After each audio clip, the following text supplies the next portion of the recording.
வணக்கம். ஸ்ரீ ராமஜெயம். நவகிரகங்களில் 3வது கிரகமான புதன் பகவான் வடகிழக்கு திசையை நோக்கி இருக்கக்கூடியவர். இவரை புதன்கிழமைகளில் வழிபாடு செய்வது மிக சிறந்தது. கல்வி புத்தி கூர்மையை அதிகரிக்கக்கூடியவர், வியாபாரத்தில் லாபம் உண்டாக்கக்கூடியவர், நரம்பு நோய் சம்பந்தப்பட்ட பிரச்சனையை தீர்க்கக்கூடியவர். இவருக்கு அதிபதி விஷ்ணு பகவான் தான். விஷ்ணு பகவானை வேண்டிக் கொண்டு வந்தால் புதன்கிழமைகளில் விஷ்ணு பகவானிடம் சென்று துளசி மாலை சாற்றி வேண்டிக் கொண்டு வந்தால் புதனுடைய தோஷம் ஏதாவது இருந்தால் அது நமக்கு நீங்கிவிடும்.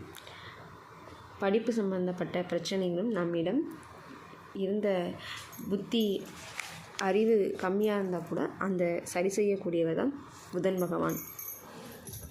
பகவான் சிவந்த தேகத்துடன் 4 கரங்களுடன் கத்தி சூலம் கதை வரத முத்திரையுடனும் பச்சை பட்டாடை உடுத்தி பச்சை மலர்களை சூடி மரகத மணிகளான ஆபரணங்களை பூண்டவராகவும் சாந்தமானவராகவும் ஞான ஆனந்த உடையவராகவும் புதன் பகவான் இருக்கிறார்.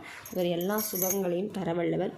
இவர் புராணப்படி குரு பகவானுடைய மகன் என்றும் சில புராணங்களில் சந்திர பகவானுடைய மகன் என்றும் கூறப்படுகிறது. இவருடைய காயத்ரி மந்திரம் ஓம் கஜஸ்ரஜாய வித்மகே சுகஸ்தாய தீமகி தன்னோ புத பிரசோதயாத். புதன்கிழமைகளில் புதன் பகவானுக்கு பச்சை பயிறு செய்து பிரசாதமாக படைத்தால் மிகவும் நல்லது. பச்சை ஆடை வஸ்திரங்கள் கூட புதன் பகவானுக்கு அளிக்கலாம். அதுவும் பல நன்மைகள் தரவல்லது. இந்த காயத்ரி மந்திரங்களை புதன் பகவானிடம் சொல்லி வந்தால் அதற்கான பலன் நிச்சயமாக கிடைக்கும். நன்றி.